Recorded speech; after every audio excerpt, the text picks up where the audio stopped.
That was the, oh, that was the cue I was looking for.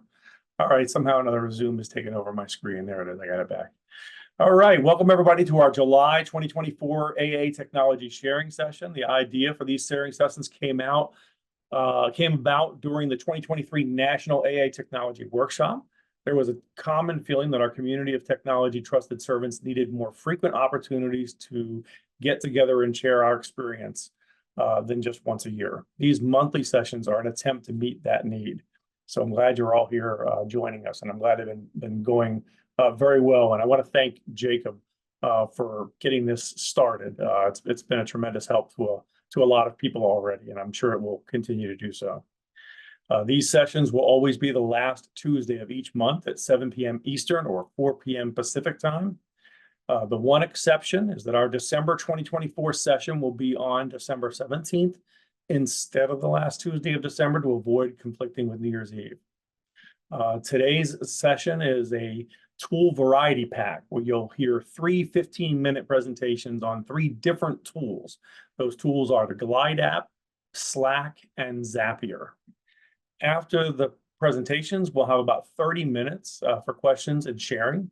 As you listen to the presentations, please write down any questions that you have or comments that come to mind so that you won't forget them. We'll finish at 8:30 p.m. Eastern, 5:30 p.m. Pacific time. These sharing sessions and the format are an experiment, so please provide your feedback at the end through the survey link that will be put in the chat. For these sharing sessions to evolve into a long-term sustainable service project, we'll need your help. We're going to paste the first thing into the chat now.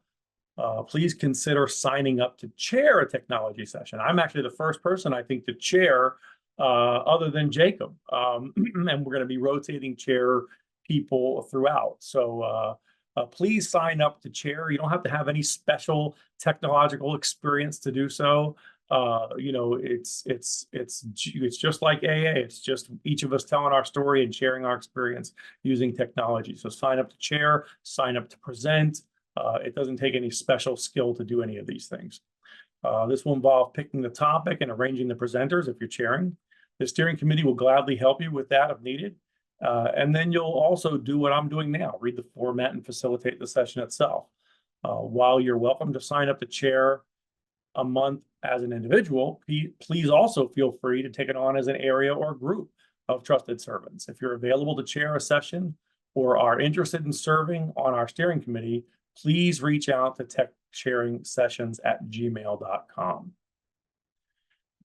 There may be links and other information put into the chat throughout the session today so that you don't have to worry about trying to collect all the links and things. There's going to be links to documents and things that people reference, and Jacob is going to put those in the chat for you as needed so that you don't have to bother writing those down. It'll all be available in this Google Doc, which I believe is the thing he just posted. So there'll be a Google Doc. That Google Doc is likely incomplete right now, but it will be complete by the time the session is over. Lastly, please consider these sharing sessions as a learning group. Very few of us are experts in technology. We're just AA members that made ourselves available to help with our local service entities. And because of that, we now have some experience to share. So with that in mind, let's get into today's topics. Our first presenter is Yvonne L. Yvonne is the web servant for South Florida Area 15. Yvonne and I have worked on a few tech projects here in the local AA area, and she'll be highlighting one of those projects as she tells you about the GlideApp. Yvonne, you want to unmute yourself? Yep. Hello, everybody. I am an alcoholic. My home group is the Live, Laugh, Love group in Plantation, Florida. We're a women's group, and my name is Yvonne. Grateful to be here today and to be presenting on the GlideApp.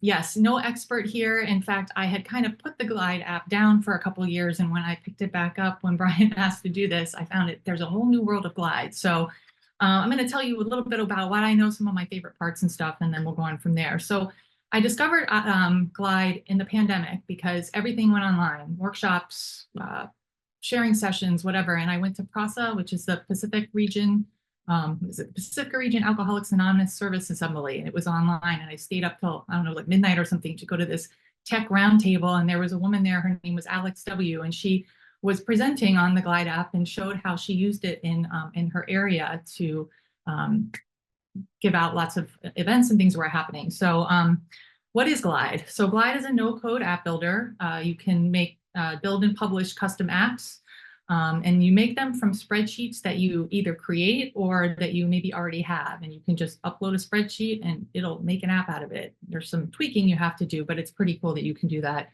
You can share this by sending it via like a URL, a link, or you can also share it by a QR code. And one of the best features that I love about the Glide app is that anything that you change on the spreadsheet changes in the app. And if you change it on this screen, it changes on the other screen automatically. It's very conducive like that. I love that. It also can be integrated with a bunch of other tools, and Zapier is one of them. So I'm very excited to hear about that later on.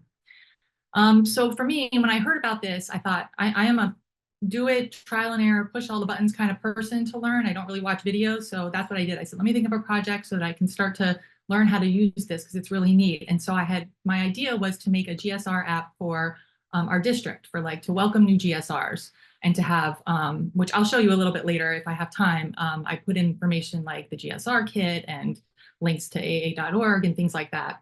Also at about the same time, Brian and I here, we were on a Florida State Convention committee. We were on the website committee, and the chairperson of the convention said, we need an app for the convention with the schedule and everything. So that's where we started to put our energy in. And I'm gonna share in just a second, I'm just gonna say two more things. Some pricing about Glide, let me just cover that before I get into the actual app. It's free to play around with. It used to be a lot more free. I think they've taken down some of the bells and whistles, but you can still play around with it and publish it. I think you can publish 2 to 3 apps as a free member. You can have 2 editor profiles, and you can have up to 100 public users if you have just a free app. There's upgrades after that monthly. I think it's $50 a month if you want some more of the bells and whistles and so on. You can look up the pricing. But you know, to get started is great. So we actually built the app in the free version, like I mentioned, and then about 2 months before we upgraded to the paid version, there were some things it took off, like the Glide branding. It no longer said that. We could put our logo there instead. And also, we had like a live website view of the actual Florida State Convention website on the app. So you could click in it and it would open up and you could purchase registration and all that. So that was pretty neat. So let me screen share so that I can show you a little bit around this app. Okay, so this is what I would recommend is if you are going to play around with Glide, I would go to their template gallery and choose one of these. They have so many of them. There's a million templates. We chose a conference app as ours, and then we just changed all the information. It was a lot easier than starting from scratch. Both apps have started this way. So let me show you. This is the spreadsheet version of, it makes a Google sheet because it's a Google product. So this is the actual part of the spreadsheet or part of the app. You can make changes on this and it would change on the app. Let me show you what the spreadsheet looks like in Glide. So Glide makes, it's working. Okay, here we go. So exact same thing we were just looking at, but there it is instead.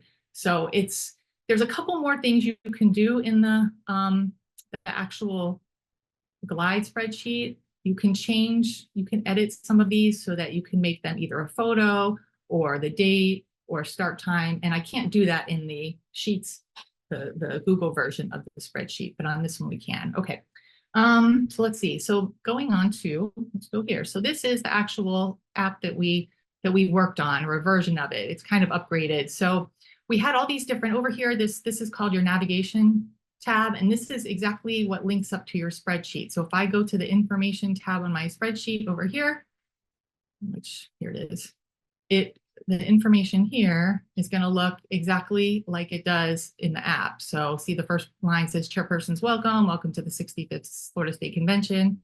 If I go to the app, here's the chairperson's welcome. When I click this open, there's all the text, and that's all it was. It was just text that turned it into that. And then we had several different tabs from the spreadsheet here, and those end up being tabs down here on the app. So this was the information tab. We did a sessions tab where it was all the different meetings throughout the day, the big events and things. And this down here is called your components tab. And this is where you add different components to your spreadsheet. So if I wanted to add, it's going to add it here at the bottom, but let's just say I wanted to add, see, there's all different things. There's some text things. We can add layouts. We can add content. So say I wanted to put, gosh, where's the notes one? Actually, since I can't find it quickly, you can also do there notes. So we'll stick, if I do something like this, it automatically adds that somewhere. Where did it add it? Oh, there it is right here. It added the note down here at the bottom. I'm going to just get rid of that for now. What I love about this too is they have submenus. So if I click on any of these, it opens up into a submenu. And then all of those, let me move my little, there it is. And then all of these things over here, all the these components are now on the sub page. So you just keep adding things that you want, and then you can just easily take them away, and you can always duplicate them too. All right, let me get back on to where I was here because I got out of my notes. I started talking. I was really excited about it. All right, I'm going to go back to regular tab. Okay, so like I said, you can have a bunch of tabs. I think you can have up to 6 tabs down here. If there's more than 6 tabs, what happens is they go into this hamburger menu here. So these are our tabs that are showing down on the bottom, but anything here under the menu is located here in the hamburger menu. So there's some, interesting tabs here. Like if I think that when you opened the app, it came to this page, and there was some things like if you wanted to contact it, you can stick a map in there. We also had a chat feature, which let's see, here it is. So we had a chat feature, and for right now, our other app had a bunch of chat in it, but what we originally had done the chat for was to make announcements, such as like when the big meetings were, or any changes throughout the day, because something that you can't do in Glide is do push notifications. But the chat feature gave us the ability to blast out information in the chat. People would have to check the chat, but a lot of people used it, and then people started using it to sell tickets and ask questions and things like that. We also had the ability, we had set it up so that at any time we could go in and we could pull down the chat if we needed to, like take something off if somebody said something inappropriate. So these are, I'm going to switch tabs. This is where all the chats went. They all went to the spreadsheet. And so each one has it has the username of the person who registered. It had an email for them because they had to put in an email to register. That's how we had it set up, which I'll talk about in just a second. The time, and then their comment. And it was really neat. We got to go through all the comments later on, and good and bad things, okay. The one other thing that we had, I think it's on this one, yes, is a feedback tab. So this is neat. It's something else that you could add to your app. This is something that we did. We asked at the end of the convention for them to fill this out, and they could fill it out on their phone. And when they hit submit, it went to a spreadsheet just like the one I showed you for the chat. And then we were able to review that and put it into our final report and pass it along for the next committee. So that was really neat. Okay, what some members loved about our app, they loved that it was really convenient. Everything was in one place.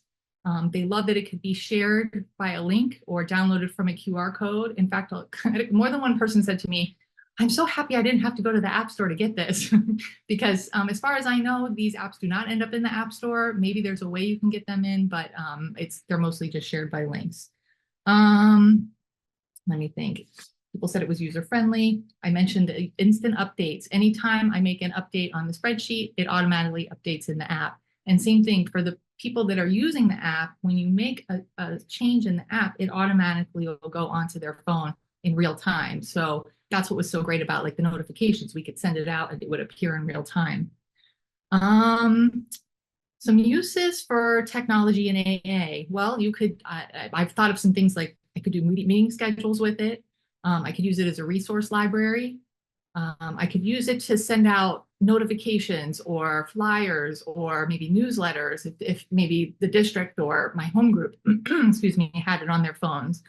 I could also use it to store contacts. And let me see, I think I still have a couple minutes. So I'm going to just show you this one other app that I had messed around with because it was for this was the idea that this would be like a welcome new GSR app. Here's everything you need to know. And it's definitely incomplete. It was just something I had started messing around. So this is the welcome. And then I did things like a GSR kit. And so when they open up any of these, they can have a link. It's not the prettiest link. You could probably make this a word instead, but it would link, if I clicked it, it would open up into the GSR kit and have everything right there for them and so on. You could do, I'm gonna skip that one. Let's see, there's some quick links. I put in links to the District 9 website, to our area website, to some guidelines and so on, some useful things, right? This is all different kinds of AA literature that the app linked to. So if they wanted to, click on any of these, they could, find out more information right from there. And finally, I put on here the contacts for different people in our district. So if they wanted to get in contact with our district chair, they could just email him by pressing this button, or this is actually a text message. It would go to his phone. No, that's, what is it? Oh no, I'm sorry. This is, I'm not sure what that is. It might be his phone or a text. I can't remember, and I don't want to click it. It'll take too much time. The other thing I put in here is contact us. So say somebody had a question, they could just put their email in here and it would submit and it would go to whoever we wanted it to go to. It could go to, either their district email or I don't know, some other place. But so let me see if I missed anything. All right, let me share for a minute. Oh no, if I remember how, there we go. I guess techie I am not. All right.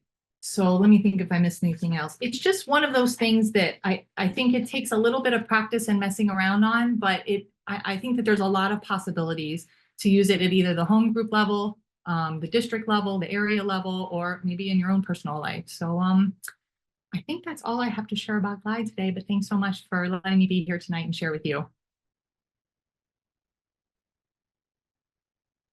Thank you, Yvonne. Thank you very much. That was wonderful. Great. That is the presentation on the Glide app. So if you've made some notes, Yvonne will be available for questions and answers in the last 30 minutes. We're going to move on to our second presentation, which is Lois L. Lois is from the Eastern Missouri area 38, and she's going to show us how her area has been utilizing the communication tool Slack. And I know there's lots of people who at least heard about Slack, if not have used Slack. I'm one of those who has used it. I'm very much looking forward to Lois's presentation. Lois, take it away. Hey guys, I admit to not being completely as prepared as I would like tonight, but I'm definitely a user of Slack, so I'm kind of excited to show you that. I'm curious, I'm going to put you all on gallery. Like I'm looking at people I know that I feel like know Slack more than me. How many of you have used Slack before? All right, like so many of you. All right, so I'm gonna talk a little bit about it and then demo it to the best of my ability. I admit, Jacob, that I'm concerned that it's really hard to demo Slack and keep that anonymous, but I will do my best. And I'm gonna share my screen really quick. Stand by. I did make some like half-hearted slides, so you guys are getting that, but we'll also look at the app too. Okay, can everybody see my screen? All right, good. I see thumbs up. Okay, so what's Slack, right? For those, sounds like most of you know, it's a collaboration hub, and we'll talk a little bit about the difference between maybe Slack and email and Facebook coming up soon. Oops, I'll move this over here. If you're chatting to me, I can't see you. Oops, sorry guys, hold on. But that's what it is. This is what it looks like. And it has like real-time messaging, file sharing, integration with other tools. I use it at work. I use it in AA. Actually, the way I found out about Slack, though, the first time I ever used it was at NAATW. And at NAATW, there was a guy named Fred M. from CNE, and he gave a presentation on using Slack as a conversational back channel. And I have to tell you guys, this was sort of heretical, right? Because basically what he was saying is we should be having conversations during assemblies so that we can get more people involved, let people ask questions, crowdsource questions and answers, and sort of, I don't know, one of the things he said, I took this from his presentation, that it mitigates the bleeding deacon effect, right? So if somebody is up at the mic saying something, you could be asking in the background. Actually, Peter and I are from the same area. I'm from Area 38, and our area definitely uses Slack. And during our assemblies, we absolutely use it as a back channel. Also, if you attend the National AA Technology Workshop, we also use it as a back channel. But here's the thing, in Slack, while you can have a private message, one of the things like in my workplace that's encouraged is that you ask questions in the open. And the reason is so that other people can see the questions you have. And that's actually, I think, what I don't ever see doing this in a recovery meeting, but I do think that for assemblies and workshops, it could be useful. I don't know. You guys know me. Those of you who know me know that I'm pretty ADD as it is. So it is easy to get distracted with a bunch of Slack channels. But there's also some value in having a side conversation and getting clarification, right? Or like somebody going, Lois, that's not correct. You just said the wrong date, or, so there's value. Anyway, and there's history.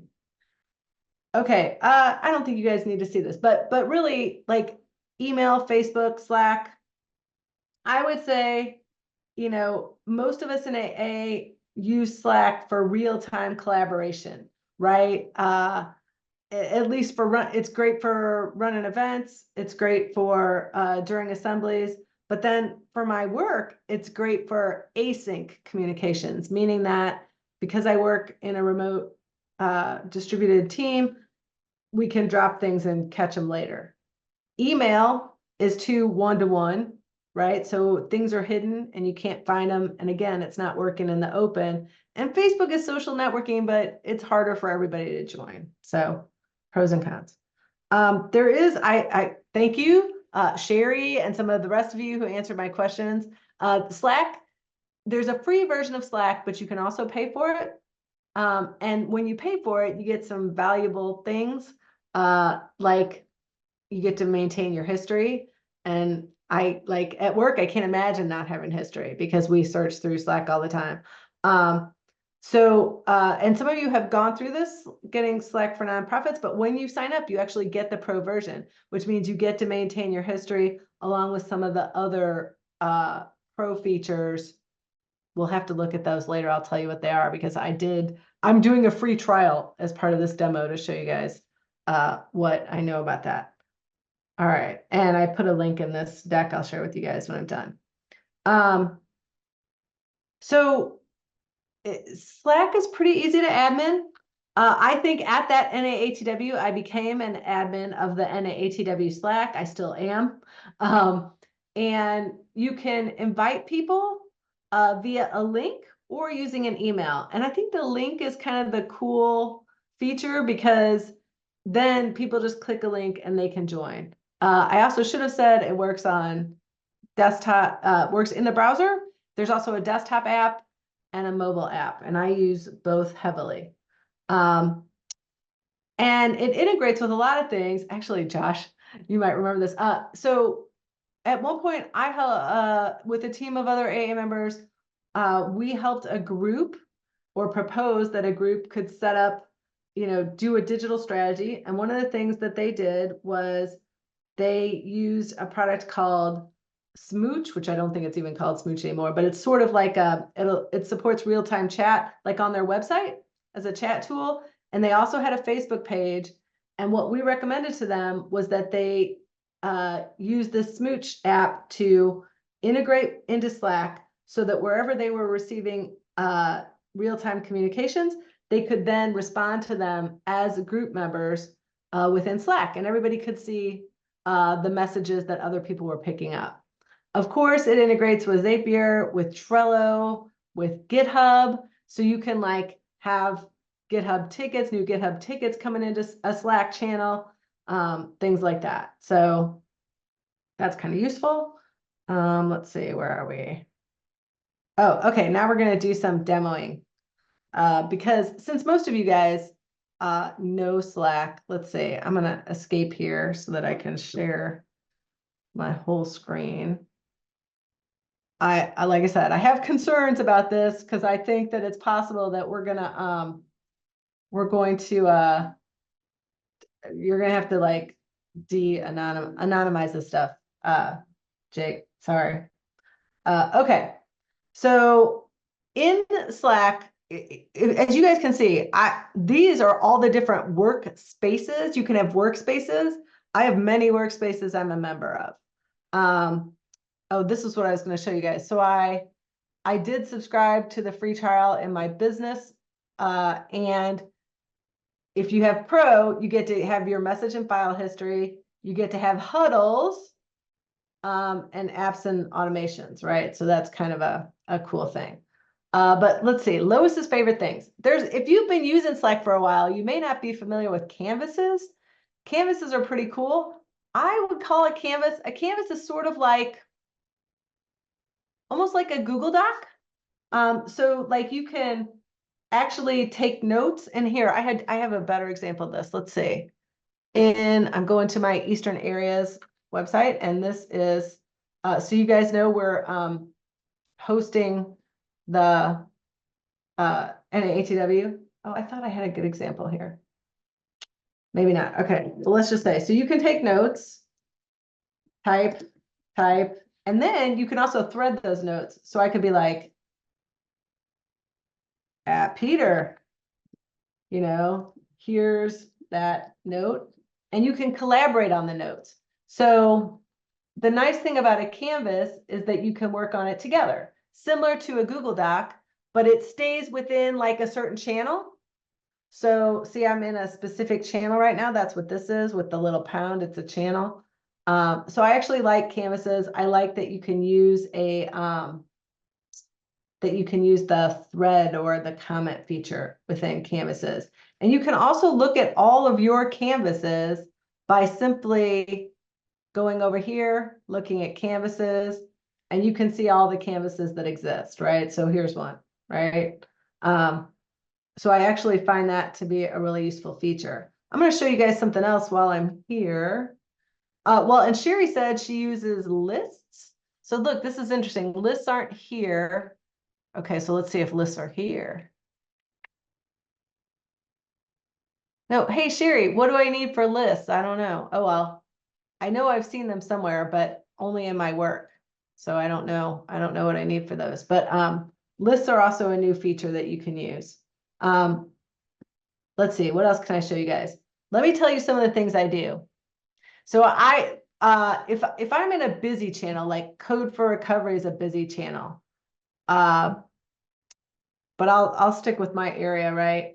If I'm in a busy channel and I'm talking about a lot of things with a lot of people, a lot of times what I'll do is I will save a post. So you just save for later. So you do like that and it's saved. And then if you ever want to see like all of your saves, let's see, there is a way to do this.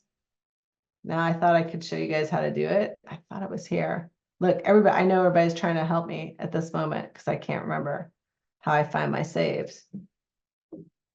It's right above canvases, the later, below activity. Oh, there. Thank you. Yeah, so now I can see a copy of my saved options, right? Thanks, Jacob. But I actually use saved all the time because if you're like me and you've got like 50 things going on and you're trying to remember, and you can also like set a reminder. So I can like save a Slack channel and then I can set a reminder and then it'll pop up and tell me like, Lois, for me, usually it's like, go back and read this because there's so many messages and I'm not following them, especially if it's a very threaded message. So I actually really like saving and reminding. Also, I find that bookmarks and pins are really useful.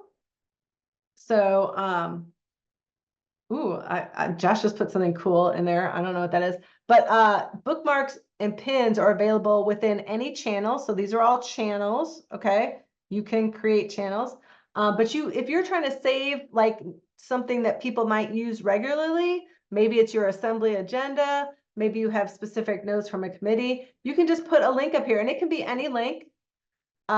It could just be a bookmark, right? And it can be a URL. So it could be like your website, like, ooh, maybe I would put, I hope you're all coming to St. Louis for that, but I could just say, add that, and it would then put it up here, right? As a way to save things.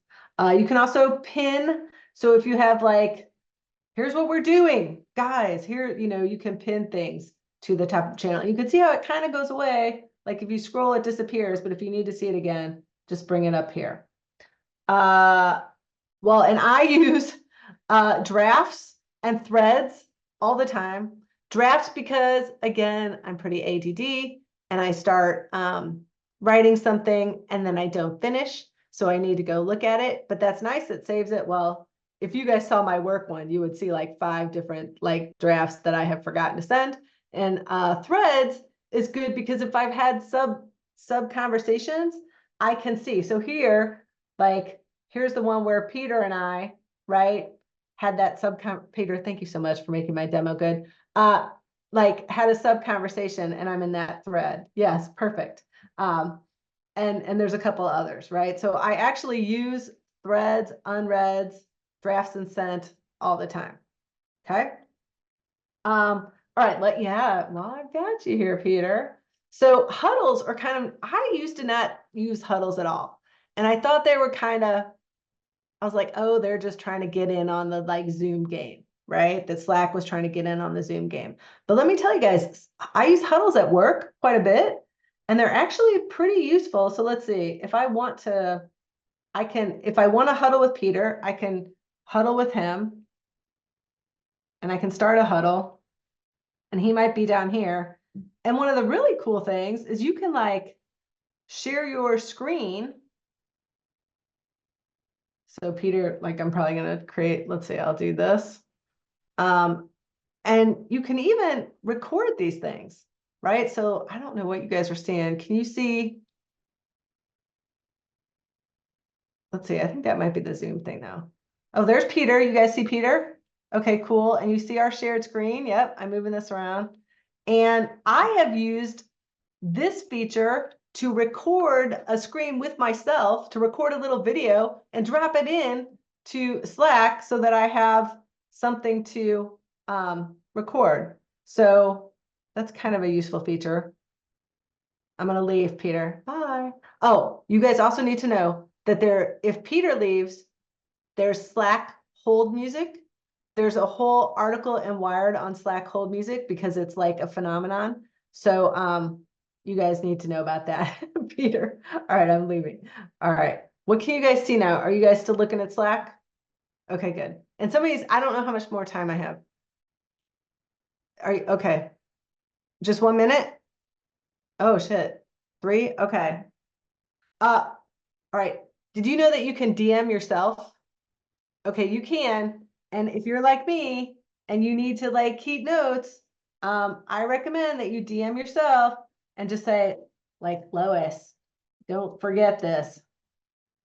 The other way I use this, you guys, is if you're in many channels like I am, is I will DM I'll DM myself from like one computer to another, and then I can get the information I need, or from my phone to my desktop, things like that. Searching is the bomb in Slack. You have to search, and there's actually a lot of parameters that you can use for searching, like has, right? So you can say like has, look, and if you start typing it, it'll tell you has at Lois, has a link, has a reaction, has a file. Like if you ever upload a file and you're trying to find it. So I use searching a lot, and it's pretty powerful. I mean, it's no Google search, but it's not bad. Let's see. Oh, I also set up keyword alerts for myself. Let's see. How do I do that? I do this. Let's see. I do it, I think, on preferences. I think this is where I do it. Yes, okay, so, and I don't know if you're gonna have this in your area, but you might, like if you're corrections, or, but you can set a keyword, like at work, I have AI. I'm sure some of you are not surprised by this. I set up AI so that anytime anybody anywhere is talking about AI, I get an alert on it. I get a little notification, and this, notifications look like these little numbers out here, so you can see that you have a notification. So I do recommend a keyword alert. And finally, I'll show you guys one more thing. I have lots of oh wait, I'm gonna need to do that here. In a lot of cases, I have lots of channels, even NAATWs like that, right? Too many channels, right? And do they allow you to do this? They may not. Okay, well, see how it says create sidebar section paid? You can't do that there, but at work, and if you have a nonprofit pro account, you can create a section. And I find this to be a very useful tool, create section. And I'll say like Josh messages, right? So, or Josh channels. So every time I'm talking to Josh, or all the channels Josh and I share, I can make a section for Josh channels. I can bring them up here. Well, probably not general, but just, like something we would talk about, and stick them. Let's see, I think I should be able to. Oh, I might have to organize. Yeah. So then do you see how I grabbed that channel and it went up there? By the way, this is a notification. This is receiving comments from a prototyping tool. That's what that channel's doing. All right, that is, let's see, I think that's almost all I have. There's Slack AI. I haven't seen it yet. You have to pay for it. But just in case you wanted to know, it's there. It says that like they'll summarize messages, which I think is great. It'll do a lot of cool things for you. So I'm waiting to see that. And here is the link to the Slack hold. All right. Nice. I think I did it. I'm done. Thank you, Lois. I enjoyed that thoroughly. Thank you. Oh, very much. good. I'm glad it was. I feel like all of you guys who know Slack are kind of like, yeah. I'm sure some of you probably know more than me. And people, I appreciate those of you who responded to me in TIAA. That was awesome. I've actually barely ever touched the program. I've never had anybody that uses it actually explain different features of it. So that was very informative, and I've thoroughly enjoyed it. Thank you. Our third presenter is Peter M., and he is also from Eastern Missouri, Area 38. Peter is going to show us how he has used Zapier to automate certain processes within their area website. Take it away, Peter. Hey, I'm Peter. I am an alcoholic. I am from Area 38, and I am currently serving as the area webmaster. I'm going to hit this button to share my screen. And real quick, while we're still on the subject, Lois, you forgot the coolest integration that Slack has. It is with Giphy. So I figured I'd throw that little extra one in there for you guys. So everybody seeing it? Everybody hearing me? All right, awesome. All right. So I threw some links up in the chat. Oh, and you guys just ran away on me. Anyway, I'm gonna keep pressing. I threw some links in the chat to help me go through this. Zapier, this is kind of their website homepage. I'm not gonna spend too much time on that one. This is the whole list of tools that Zapier integrates with each other. So basically the thing is, like, I'm going to go through a few things, but the main way that we use it in the area is on the website. If there's a form, I was here a couple months ago talking about gravity forms for WordPress and our website. If someone fills out the form with their name and their email, we use Zapier. It gets triggered when Gravity Forms has an entry on the specific one we set up, and Zapier takes that information, and we've got it set up to dump some things into Google Sheets. So that way, that's the main hookup. But as you can see here, you got Sheets, Slack, Google Calendar, MailChimp, Stripe. We were talking about Glide earlier. That would have been a cool live demo across like 2 presenters.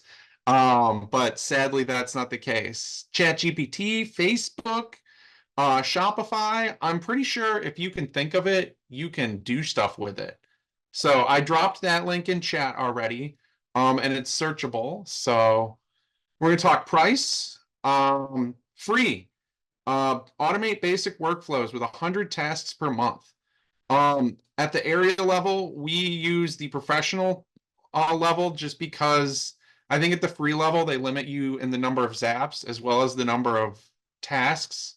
And 20 bucks a month isn't that much to automate a lot of headache that I was dealing with when emails would come in and putting into sheets on my own. So I will get into sort of how we're using it, and I'm going to do a demo, hopefully get a demo in. So this is currently our area website. Join us for hybrid fall assembly we've got coming up. So that's a different plugin, a nice little timer plugin that's cool. So here's the form: register now, email, district, phone number, group number, current service position. Are you a voter? How do you plan to attend? Is this your first assembly? So when the individual fills all that out, the Zap triggers and dumps that information into a Google Sheet. So this would be the Google Sheet. This was this was the most recent assembly we had. I didn't want to screw with a sheet that was live and collecting data. I have hidden the last names and the phone numbers and the email addresses. So I hopefully did a good job anonymizing that word. I hopefully did a good job doing that. So you'll see here, I'm the first one because usually when I set up the form, there's an entry there. I like to test it. That way I feel good. And as you see here, there are 126 instances of people that have used the form. And literally, it just automatically, every time someone fills it out, it does that dump for me. And it just takes all the information that was there. So I'm happy that I don't have to export that file. I'm happy I don't have to do that every time I get notified something comes in. With that data, this is a project that I took and have summarized since 2020. All that data that has come in, because that's when we originally started doing these registrations for our area assemblies. I like charts, I like data. We've got the total number of registered voters, in-person voters versus Zoom voters. Is this for your first assembly? Yes or no? What service position? So it's just an opportunity that we actually had to capture analytics on stuff that, when we were doing a paper form at sign-in, we weren't getting metrics on, or we weren't capturing or analyzing it all. So I figured I could show that off as something that we do. And it's even, broken down here, this fun long one that's getting harder and harder to read as time goes on is attendance by district per assembly. You can tell when we held it in District 11 right there. So yeah, so a lot of things to do, a lot of things you can do. This document, I believe I put the link there in the chat drop. This is a summary of all the zaps that we have active right now. Most of them, I'd say over 3/4 of them have to do with a gravity form on the website, capturing information and doing something with that. Area announcement sign up form, you get added to the distribution list. Assembly registration, it's a 2-parter. You get added to the distribution list and it dumps your information. Calendar submission form, the gravity form, it auto-populates it on Google Calendar for me, which is really nice. That was a fun one to set up, but I do have to keep an eye on it because it doesn't handle multi-day things well. Distribution list, and Google spreadsheet. We had a flyer table submission from GlideApp. When you took a photograph of a flyer in person, it dumped that photograph into the Google Drive with the rest of our virtual flyers. You remember that one, Lois? Because you were the one taking the pictures. Um, let's see. That one's another distribution list, another distribution list. This is a fun one. We have a form that's a GSR report, and we also have a form that's DCM reports, number 11 and 12. As they fill that out, it converts that text, that gravity form, into a PDF and then dumps that PDF in Drive. I may have taken the step of converting the PDF out of there, but every time they submit one of those forms, that information gets dumped in the appropriate repository on the back end. Corrections pre-release, that they fill that out on the website and their information gets dumped into Google Drive. And just due to the nature of a lot of the uses I have for this, I can't show you a lot of this. I was looking at a couple of them, and the best example that I had was this one here that I already took out everything. But if you start poking around our area website, you'll be able to see our various forms. So that's the quick summary. So I'm going to step into the demo. This is the repository of some of the spreadsheets. Some of them go elsewhere. I'm not going to click on any of those, but just to show you, we've got there's a couple in there. I think I had that open mainly as a transition to remind myself stuff. Okay. So I took the liberty of creating a sample form on our area website, real quick and dirty. And I'm going to ask for audience participation, but not yet. We're not ready because the Zap is not set up yet. So I'm logged into Zapier. I'm going to create one right now. So we're going to create a Zap. I haven't created a Zap in a while. Trigger. We are doing gravity forms. Choose the event. Form submission. Continue. Action. This is where I haven't created it in a while, and they changed some things on me. All right, form submission. Which form? We want the form that is Zapier test form. I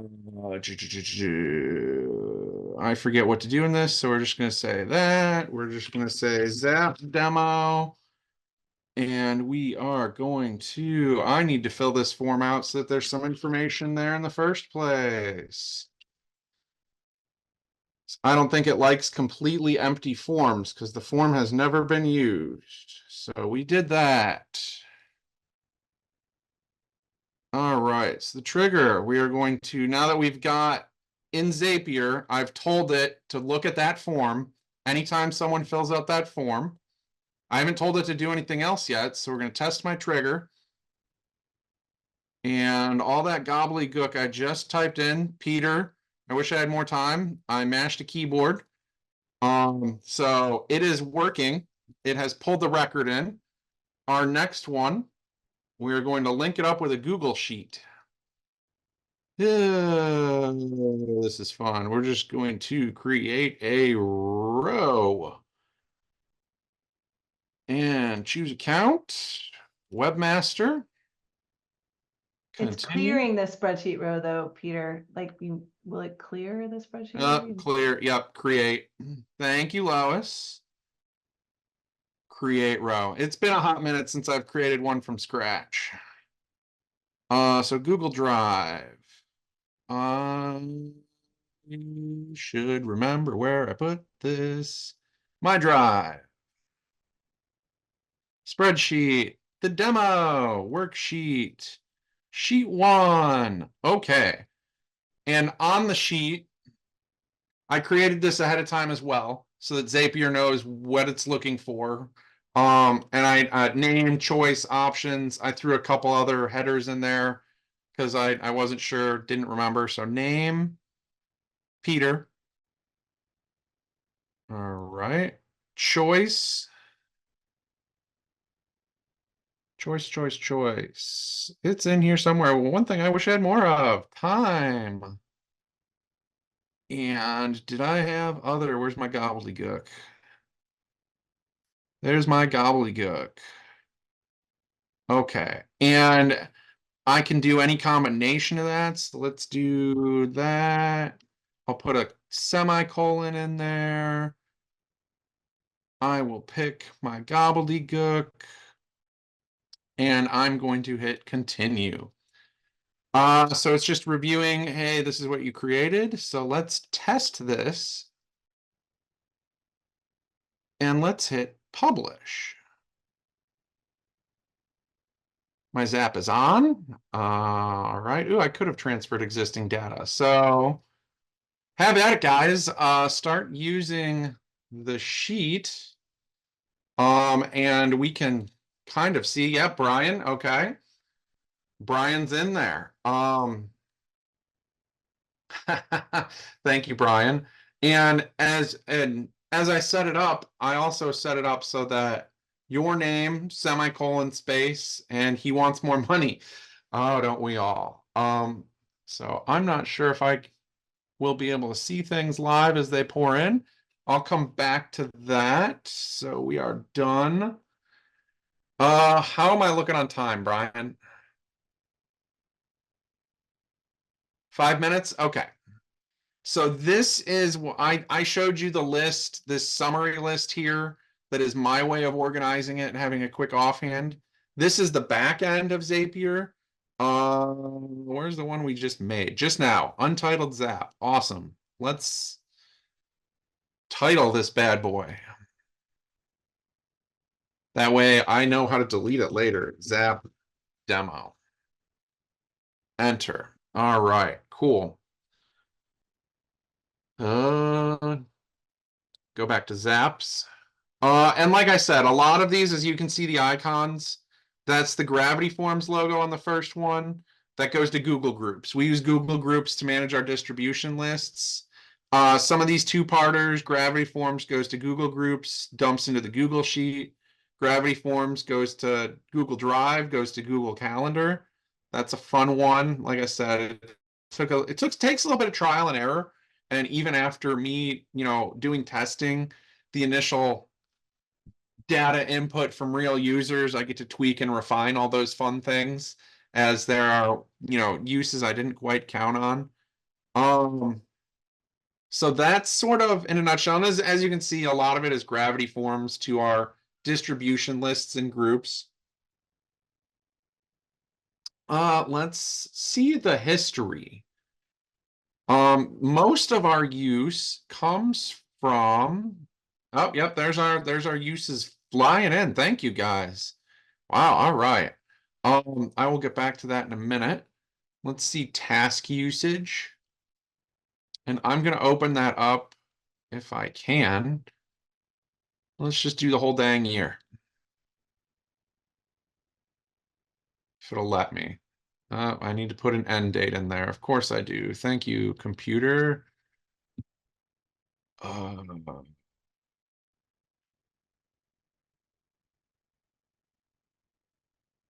And this loads a second. Hopefully I didn't give it too much to take. There we go. So you can see our Zap use over time. In January, we had about 250. I'll say that was an assembly month. I think the big spikes are the assembly months because assembly registration does a lot of lifting on there. Like I showed you earlier, we had about 150. Yeah, assembly registration 300. Corrections pre-release year to date, we got 46. Contact info to Google Sheet 40.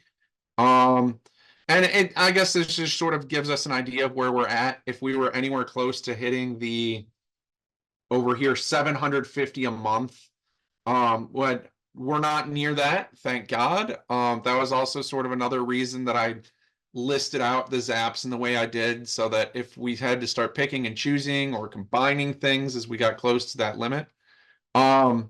So that is sort of a look at those analytics there. That's all I usually do in there. So real quick, oh, look at that. I didn't even have to hit refresh.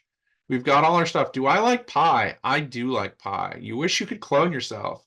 I will see you in St. Louis. What up? This is wonderful to see. Thank you. I need a nap as well. Testing, aren't we all? And let's see. Just because I like doing, no, I wanted choice, values, my brain's not all the way here to pull an Excel thing out of my butt. There we go. So we got a pivot table. 7 of you have picked time. 2 of you picked money, and 2 of you picked fame. So again, that's the analytics side of things. That's the quick and dirty on our little simple questionnaire there. I showed you the long and drawn out and how complex you can make it if you get all that data coming in. So I guess with that, that's what I got. Thanks, guys. Right on. Thank you, Peter. That was awesome. Thank you very much. Appreciate it. Thank you to Lois and Yvonne as well. But now we're going to move on to questions and sharing. If you have a question on a topic or would like to share your own experience on a topic, please raise your virtual hand under the reactions button. Please keep your share to 3 minutes or less.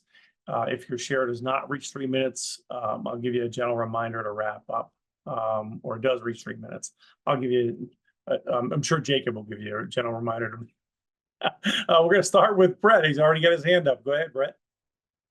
Red Alcoholic, thanks for everything, guys. Great presentations. Area 34 in connection with ECR, East Central Region. We just had our state convention combined with ECR, and we used the GlideApp. We built it, and we paid the $60 for the 2 months. 2 months included the building and the actual putting it out there in the state convention. A lot of concerns. We wanted to use the chat function in Glide, but a lot of the concerns were the collection of data, the collection of emails. How did you get through that, or were able to get it by the committees and assure them that if you did, maybe you didn't have to assure them that their data wouldn't be put out there? It was, again, we did it in 2021 for the state convention. We used the GlideApp also. And again, people wanted the chat app, but the concerns were data collection. Thanks, Yvonne. Sure. Hi, Brett. Thanks for your question. I mean, honestly, we did not even think about that. I didn't even notice that it collected everyone's information until it was over. And so when I went to do this demo, I was deleting, last names and emails and everything to make sure that they didn't show up. But yeah, that's a valid point. I do think that there's a setting that you can make it so that people don't have to put in their name and everything, but still if they put in their email and it's their full name in their email, that's a problem. So I'm not really sure how to go about that. Maybe somebody else has an idea or some experience. Yeah, because it has to create an ID to be able to give you, and to be able to get an ID, you have to give it an email address. The email, right? To be able to chat. But thank you. Yeah.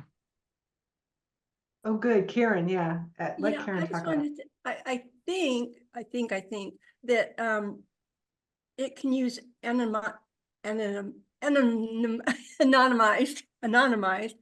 email addresses.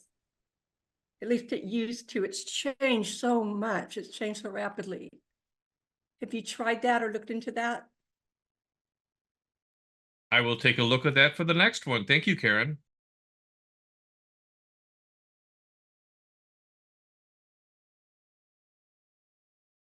Oh, I also wanted to mention that big Slack user over at Area 34 also. We love it. Jacob. Hi, I'm Jacob. I'm an alcoholic, and in Area 72, we've been using GlideApp for a while. Previous web servant got it established, and a lot of people were confused because we're calling it an app. They were confused. They thought they needed to go to the App Store to find it. And so I put together this flyer for our last assembly last October. I shared this on the TIA forum. And it just, at this top, it says, this is not an app that you actually download. It's really just a website that's made to use, or like a mobile app. And then I had instructions for iOS and Android for how you can add it to your home screen, because that's what a lot of people want. They want the icon on their home screen, so it's like an app, and we found people like that flyer, and you can make a copy and plug in your info. So I just wanted to share that. Thanks. Awesome. Thank you, Jacob. That's very helpful. Go ahead, Jeffrey.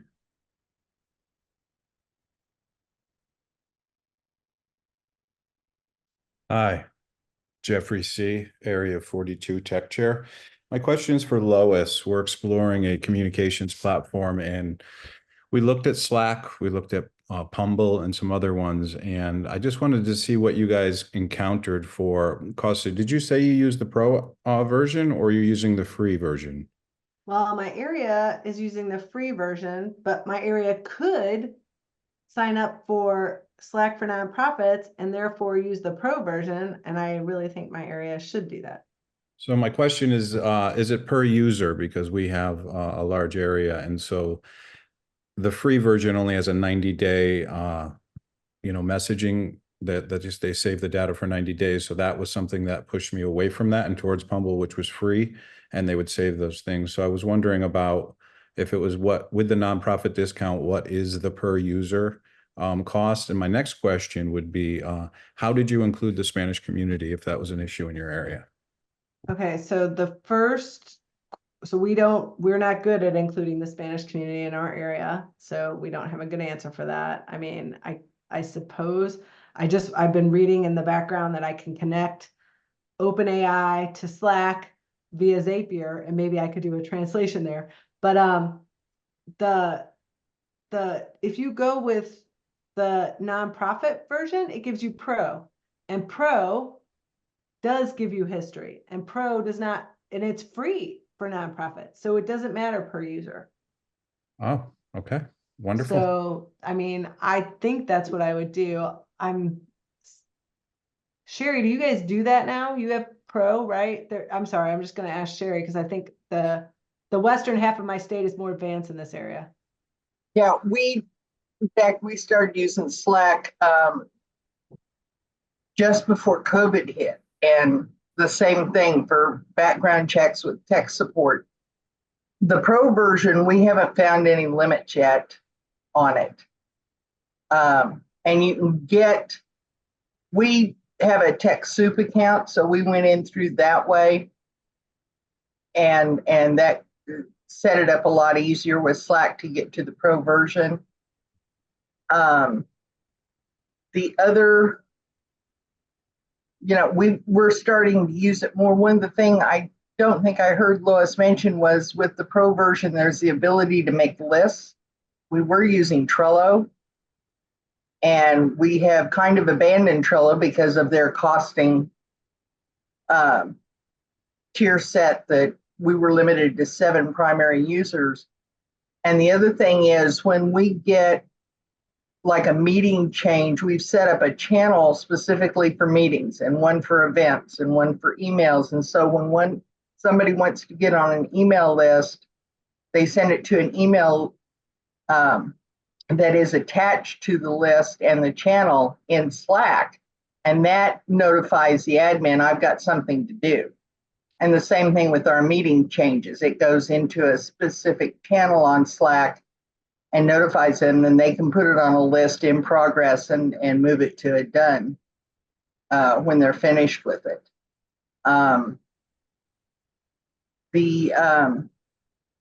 My home group uses it. We post a lot of stuff, especially speakers. We have online meetings, and we have hybrid meetings, and we have in-person meetings, and we've really found that it helps to join during COVID, we got members that weren't from the Kansas City area, and so they will never attend in person, but we can keep them updated on events, or specifically our speaker meetings and our anniversary meetings, who's speaking and stuff. My district really uses the Canvas feature. We have the district agenda set up. And if somebody wants to add something to the agenda, they can go in and do it there. And then before the district meeting, the DCM just goes in and pulls it, and that's our agenda for the month. And Thank I believe that's on the free version also. Yeah. Thank you for that. I just wanted to, a point of clarity, Jacob did put the pricing for nonprofit in the thing for anyone else who had the same question. It's up to 250 users, and then it's an 85% discount per user from the 438, I think it was, or something. So thanks again for all your information. Thanks for your question, Jeffrey. Go ahead, April. Oh. Did she decide that she didn't have a question, or did we lose her? April, you're still muted. I missed a lot. So I was curious, like, how did everybody vote for the Zapier thing? Is it because there's a channel on Slack for TIAA that people are chatting in the background? I mean, I have no idea. I mean, I'm on TIAA, but you missed me. And then also too, I started using Slack like 2 or 3 weeks ago, and I'm using it a little bit differently than just communication in the background. I'm using it to,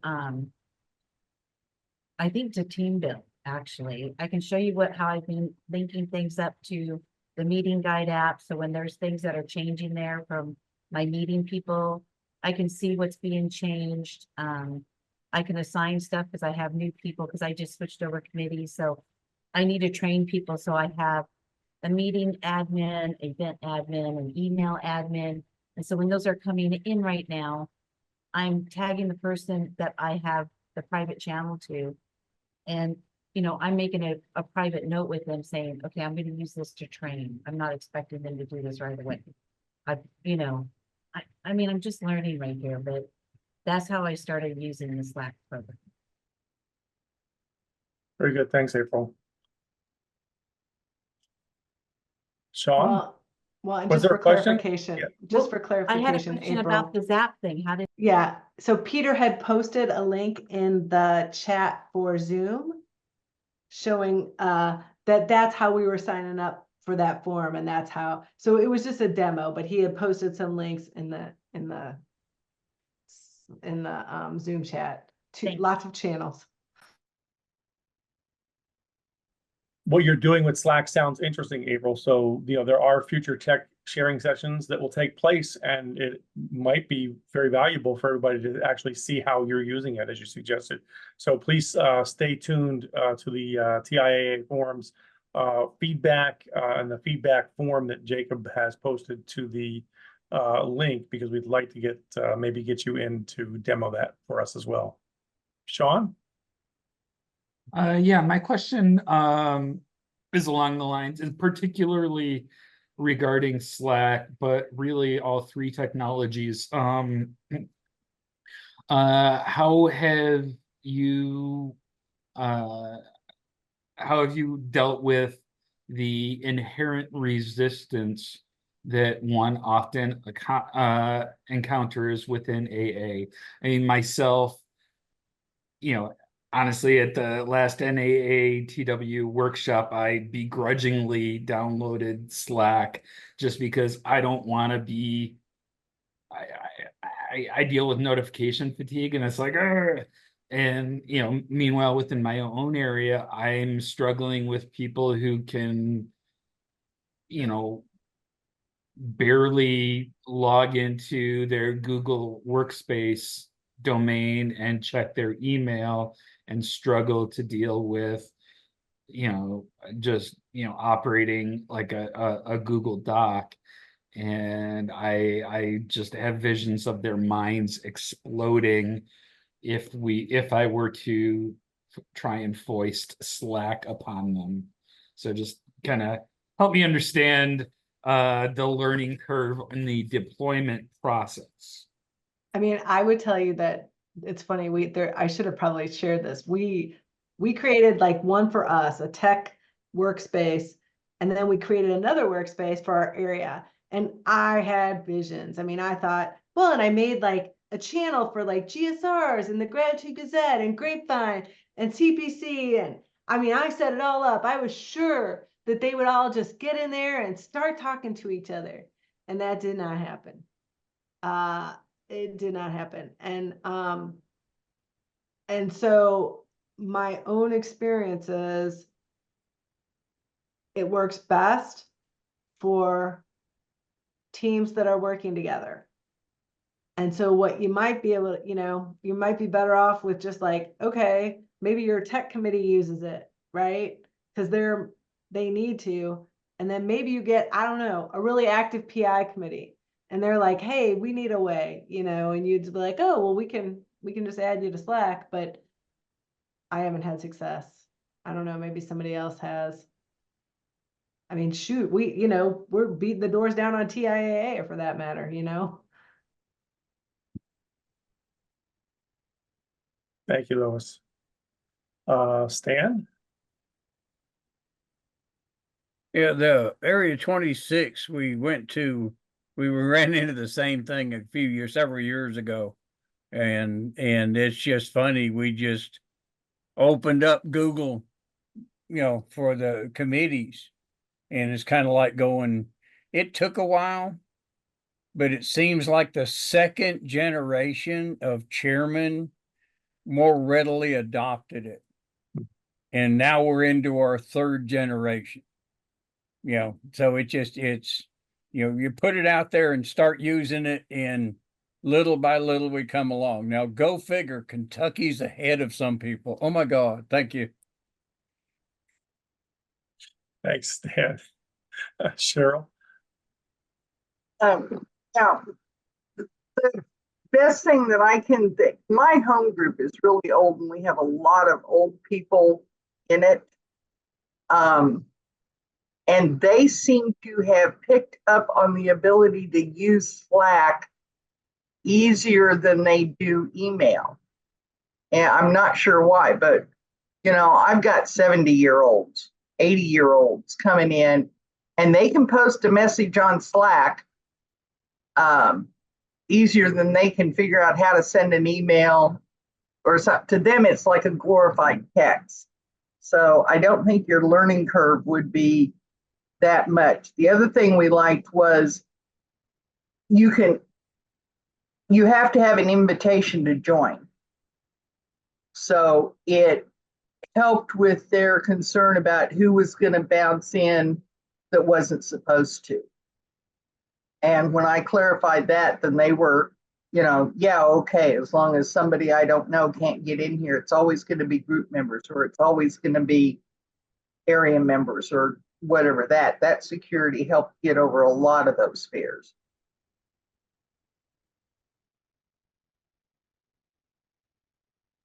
Thank you, Cheryl. Great. Jeffrey? Yeah, thank you, Brian. Yeah, I just slacked my home group, told them I'm not going to make it tonight. The meeting's going. But so it works good in that format. I guess I wanted to kind of see how you dealt with this or voice my own concern. So I've run the area hybrid assemblies here for 4 years since COVID has started in Area 42. I don't allow people online to chat while the meeting's going on because I don't want to give them the privileges that they don't have in the room because we tell everyone stop talking. And so I don't allow them to do that. So I had a concern when you mentioned, oh, they can talk, you talk amongst yourself. I see at a tech convention because we're all pretty savvy, but I just wanted to see if you had issues with the Unity that it would break that up. And so I just wanted to, bring that point of concern up. Oh, that's interesting. I mean, so when this was first presented, it was actually to promote Unity, right? Or in the idea that like only certain people who are savvy feel comfortable getting up at the mic or know how to present a motion, right? And that there's a bunch of people in the background who might be like, wait, how do I present a motion? Where are we? So I would not say it's created disunity, but I will tell you, I mean, at this point though, it's mostly just those of us running. We have hybrid assemblies. You have hybrid assemblies? Or We just do. online? Yeah. So those of us running the hybrid assemblies, mostly it's all tech chatter. Yeah. Right? Like, wait, who's up next? Get the mic. Can somebody figure out how to get so-and-so into the room? That kind of thing. We're trying to keep our people as least distracted as possible at our assemblies. Well, maybe they're not. I take it they're very interesting all the time. That's Well, not necessarily the case at my assembly. Thank you for all your information. All right. Any other questions? Jane? Unmute yourself, please. Thank you. This has been a wonderful evening. Thank you for a great night. I'm learning a lot a day at a time. And thank you for keeping it a safe space where someone not as tech savvy can ask questions and feel cool about it. My group is a hybrid group and we use the GlideApp. And I've had concerns because we use the free GlideApp and nothing is free. We pay with our data, right? So I get that, and I've got to think on it more. I have a service email. It's not a service email. It's a email I created when I was a trusted servant for AA stuff. But my phone number is my phone number. So I'm thinking about asking our tech administrator in the group to maybe take my phone number off that. I'd welcome feedback on that. And the other thing is, at the risk of bringing up something that is talked about a lot, if I could hear, I really appreciated all the presentations and your sharing as well. If Peter would offer some insight, can Zapier be used with area databases and fellowship connection? Oh, have to ask here where it's safe. Thank you. Yeah, I doubt that Fellowship Connection has an API hook into Zapier due to GSO's very protective nature of that database. You know, it's only one webmaster per area can get in there and all that. I just don't think that Fellowship Connection's built for that. And I have already forgot the first half of your question. Can you say it again? The first half was more about the GlideApp. I welcome any comments on removing my phone number from the GlideApp. That I'm not really concerned about the email. The email is one I use specifically for pretty much for AA everything. And so I know it's going to be out there, but I'm a little more protective with my phone number because it's so easy just to click on things when you get a text. You know, it's always there and it's always there. So what do you think? So Yvonne Alcoholic, for our apps, we didn't collect phone numbers, but I'm wondering if, I did something where I had to put my phone number on a flyer that went out everywhere. So I got a Google number and that way it wasn't actually my number and it's sort of an in-between. So that people call it, it screens it. So it tells me who's calling before I answer it. That might be an in-between to help. Thanks. Thank you. Thank you. Thanks for your question, Jane. Jacob? Hi, Jacob, alcoholic again. My question is for Peter. Do you run into any issues with like spam coming through? Because I think Gravity Forms can handle spam, but like to me it seems like scary to like let this website form then add emails to a Google group. So what's your experience been with that? Thanks. Oh, all the Russians and Chinese and Nigerian princes, they are there. If you'll notice on the demo form I had, I put CAPTCHA on it. We see it. There are certain measures that you can take that it's more on the Gravity Form side of things than it is on the Zapier side. Zapier takes whatever gets put into it, and I just happen to use it with Gravity Forms a lot. There's like the anti-spam honeypot thing you can click. There's the various forms of CAPTCHA. We were getting certain very pointed types of spam to the calendar submission page for various technology conferences that were like those paid seminar things. So eventually I just made conditional formatting in the Gravity form where if you had the certain keywords, the submit button wouldn't appear. But something else that helped was putting the no robots tag. I think it helped. I implemented a lot of things all at once. I put the no robots tag on some of the pages where we were getting a lot of spam submissions. So all of those I implemented at the same time just because we had a big wave of spam and it reduced it down to non angering levels. Let's just call it that. So I don't think there's any way to completely get around it that I'm aware of, at least.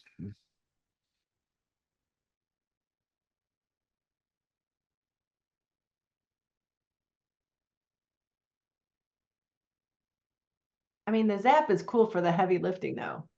Like otherwise, like one individual would have to be going and pulling out like the database out of Gravity Forms. But instead, the Zap sort of moves it into a place where more people can access the Google, especially like for our, we put things directly on our flyer table, right? We have a virtual flyer table. So that's kind of nice too. Yeah, the big push that made me really start getting Zapier involved in a lot of things we did was the registration for assemblies, because it was at least 2 times a week, and especially more leading up to assembly. Hey, how many people do we have? Hey, how many new first timers? And that's when like I was manually doing a data poll and an export and then having to run the pivot tables and get the summaries to someone. So when I had it so that it just flowed right into the sheet and it was pre-set up with my pivot table, I'd just be like, I don't know, why don't you check the form? And even nowadays, I set up a little, I think it's Java, so that the website itself checks the Google sheet and those numbers are right there on the registration page. Just because I was getting tired of handling that question too. And any way that I can automate myself out of a job, I would love to do, but someone's got to keep an eye on the automation. So there we go. All right, thanks, Peter. And just in case anybody didn't know what the no robots tag is, I posted a link in the chat. It's basically a way of telling the bots to not index the page or to change how it indexes the page. So I think that brings us to the end of our question and answer period. Nobody gets out of service. Yeah. Okay, so here we go. That brings us to the end of our session. If you have further questions or ideas you want to discuss with the AA technology community, please continue the discussion at the Technology and AA Forum, which can be found at tiaa-forum.org. You're all invited to spend a whole weekend learning about and discussing how to best use technology for AA service by registering for the 2024 National AA Technology Workshop, September 13th through 15th. This is in person in St. Louis, Missouri. You can register at naatw.org. I am registered to attend for the very first time via Zoom this year. So you can join via Zoom or go in person. And before we close, here are a couple of closing announcements regarding these technology sharing sessions. As I mentioned prior to our presentations, we are a learning group with varying levels of technological experience from beginners to experts. And because we're a learning group, that means that all of you are eligible to present at future technology sharing sessions on the topics that you've learned something about in your journey of being of AA service. If you haven't already, please fill out the topics survey, the same one I put in the chat last month, to let us know both what topics you'd like to learn more about and what topics you would be available to present on. Also, please fill out this feedback form for today's session. Jacob's posting a link to that form in the chat now. We'd love your feedback on the sessions as we do them. Here's a link to the technology sharing sessions archives where you can find all of the recordings of all of the technology sharing sessions and the supporting resources, including the documents that Jacob works hard to put together with all of the links that are mentioned and used in the presentations. You can find that in the chat now as well. And the recording of today's session will be added to the archives, emailed out, and posted on TIAA forums when ready, typically by the end of the day tomorrow. And so now we are going to be added to the technology sharing sessions email distribution list, to be sent a reminder the week before each session, and to be sent the link to the recording at the day after each session. Please email techsharingsessions@gmail.com, and Jacob will perform all the magic to make sure that you're notified of future sessions and recordings as sessions become available. Thank you all so much for making this a wonderful tech sharing session.